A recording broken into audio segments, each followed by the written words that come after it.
সম্প্রতি ভারতে নিযুক্ত ইসরায়েলের রাষ্ট্রদূত একটা সিগনিফিক্যান্ট কমেন্ট করেছেন। তিনি বলেছেন যে হামাসের প্রসঙ্গ টানতে গিয়ে তিনি বাংলাদেশকেও টেনেছেন এবং তিনি বলেছেন যে বাংলাদেশ এবং পাকিস্তানে হামাসের অস্তিত্ব রয়েছে বা কানেকশনস আছে, এরকম একটা কথা বলেছেন। ইসরায়েলের যে রাষ্ট্রদূত ভারতে আছেন, তিনি প্রথমবার বাংলাদেশ নিয়ে কমেন্ট করেছেন, ব্যাপারটা এরকম নয়। এর আগে ৫ই অগস্ট পরবর্তী সময়ে ভারতে নিযুক্ত ইসরায়েলের রাষ্ট্রদূত তিনি কমেন্ট করেছিলেন যে বাংলাদেশে হিন্দুরা নির্যাতিত হচ্ছে। খুব ইন্টারেস্টিং ব্যাপার যে বাংলাদেশ সম্পর্কে ইসরায়েল যদি কোনো কমেন্ট করতে চায়, এটা কিন্তু তেল আভিভ থেকে আসছে না। এই কমেন্টটা আসছে ইন্ডিয়া থেকে, অর্থাৎ ভারতে নিযুক্ত ইসরায়েলের রাষ্ট্রদূতের কাছ থেকে। এখন প্রশ্ন হচ্ছে যে কেন ভারতের নিযুক্ত ইসরায়েলের রাষ্ট্রদূত এই ধরনের কমেন্ট করছেন? এটার হয়তো একটা কারণ হতে পারে যে ভারত সাম্প্রতিক সময়ে আমেরিকার উপর তার যে প্রভাব বা তাদের যে বন্ধুত্ব, এখানে ভাটা পড়েছে।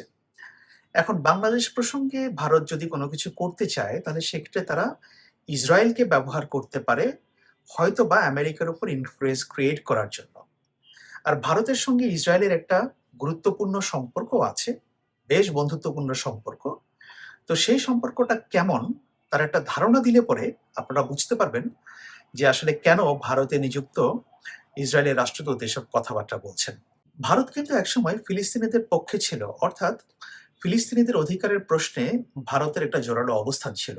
১৯৪৭ সালে জাতিসংঘে যখন ফিলিস্তিনকে ভাগ করে ইসরায়েল এবং ফিলিস্তিন নামে দুটি রাষ্ট্র প্রতিষ্ঠার কথা বলা হয়েছিল, তখন সেটির পক্ষে ভোট দিয়েছিল ৩৩টি দেশ, আর বিপক্ষে ভোট দিয়েছিল ১৩টি দেশ।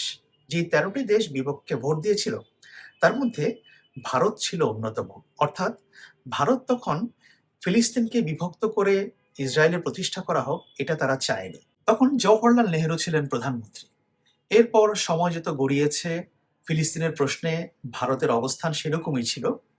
ইন্টারেস্টিং ব্যাপার হচ্ছে ১৯৭৪ সালে যখন ইন্দিরা গান্ধী ক্ষমতায়, তখন ভারত হচ্ছে প্রথম অন্যতম নন আরব কান্ট্রি যারা ইয়াসির আরাফাতের নেতৃত্বে প্যালেস্টাইন লিবারেশন অর্গানাইজেশন বা পিএলও কে স্বীকৃতি দিয়েছিল। এবং পিএলও দিল্লিতে মানে তৎকালীন নতুন দিল্লিতে একটা অফিসও স্থাপন করে এবং ইন্ডিয়ান গভর্নমেন্ট সেটার অনুমতি দিয়েছিল, যেটি পরবর্তীতে ১৯৮০ সাল নাগাদ ফিলিস্তিন দূতাবাসে পরিণত হয়।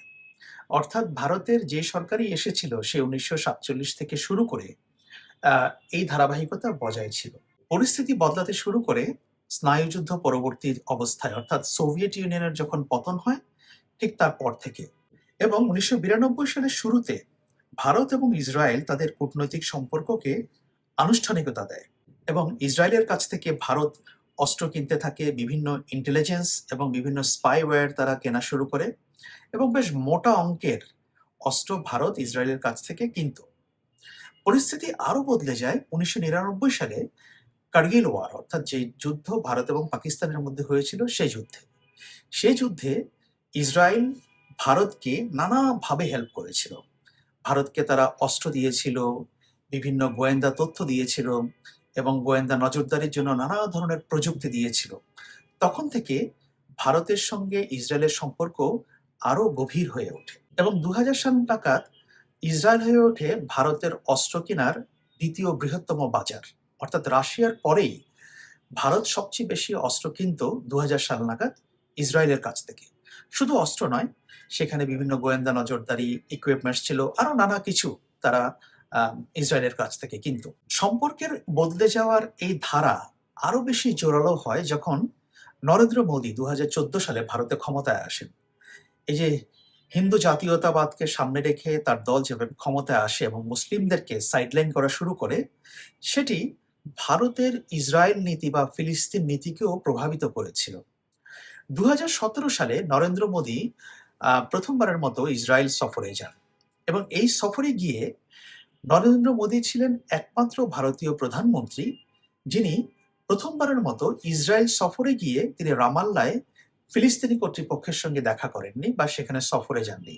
এর আগে যত ভারতের সরকার প্রধান ফিলিস্তিন বা ইসরায়েল সফরে গিয়েছিলেন, তারা রামাল্লাতে গিয়ে ফিলিস্তিনি কর্তৃপক্ষের সঙ্গে তারা বৈঠক করতেন বা দেখা করতেন, কিন্তু মোদি প্রথম সেই ট্র্যাডিশন ব্রেক করেছেন।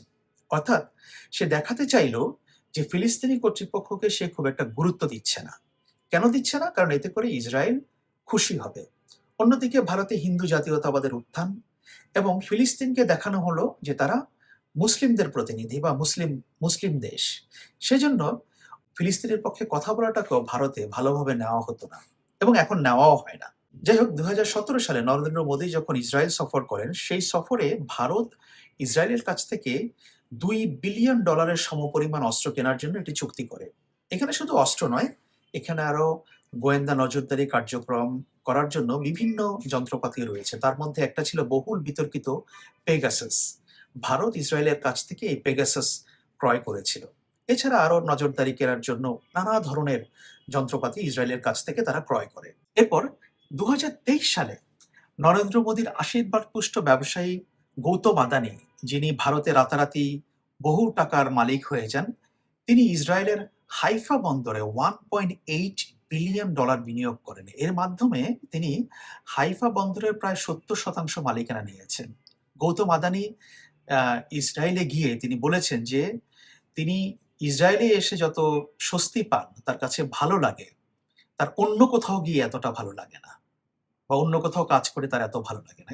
২০২৬ সালে নরেন্দ্র মোদী দ্বিতীয়বারের মতো ইসরায়েল ভ্রমণ করেন এবং তখন তাকে ইসরায়েলের পার্লামেন্টে একটা মেডেল পুরস্কার দেওয়া হয়, যেটা প্রথম। এটা ইসরায়েলের পার্লামেন্ট যে কেনিসেটের যে মেডেল সম্মাননা, সেটি নরেন্দ্র মোদীকে দেওয়া হয় এবং বিভিন্ন ইন্টারন্যাশনাল মিডিয়া রিপোর্টে বলা হচ্ছে নরেন্দ্র মোদী হচ্ছেন একমাত্র বিদেশি সরকার প্রধান যাকে ইসরায়েল এই সম্মানে ভূষিত করেছে। এবং নরেন্দ্র মোদী যখন ইসরায়েলের পার্লামেন্টে যান, ইসরায়েলি পার্লামেন্টের সদস্যরা তার সঙ্গে লাইন ধরে অনেকে সেলফি তুলেছেন। অর্থাৎ ইসরায়েল ভারতকে কতটা গুরুত্ব সহকারে দেখে, এর মাধ্যমে বোঝা গেছে। ফিরে আসি পূর্বের প্রসঙ্গে। এই যে ইসরায়েলি রাষ্ট্রদূত ভারতে বসে বাংলাদেশ নিয়ে কমেন্ট করছেন এবং বাংলাদেশের বিভিন্ন ইস্যুতে তিনি কথা বলছেন, ফ্রিকোয়েন্টলি বলছেন না, মাঝে সাঝে বলছেন। এর আগে একবার বলেছেন হিন্দুদেরকে নিয়ে, এখন আবার বলল হামাস প্রসঙ্গে। সো এটা কি শুধু ইসরায়েলেরই কথা, নাকি এটার সঙ্গে ভারতেরও কোনোভাবে সায় রয়েছে? এই বিষয়গুলো পর্যালোচনার প্রয়োজন আছে। তবে আন্তর্জাতিক রাজনীতি যেভাবে পরিবর্তিত হচ্ছে, তাতে করে এই কথা মনে করাটা একেবারে অমূলক হবে না যে ইসরায়েলের মাধ্যমে ভারত আমেরিকার উপর নতুন করে প্রভাব প্রতিপত্তি তৈরি করার জন্য আবার নতুন কোনো কূটনৈতিক চাল চালবে কিনা, সেটা সামনের দিনগুলোতে দেখা যাবে। তবে এখনো পর্যন্ত মনে হচ্ছে ধারা সেদিকেই এগোচ্ছে।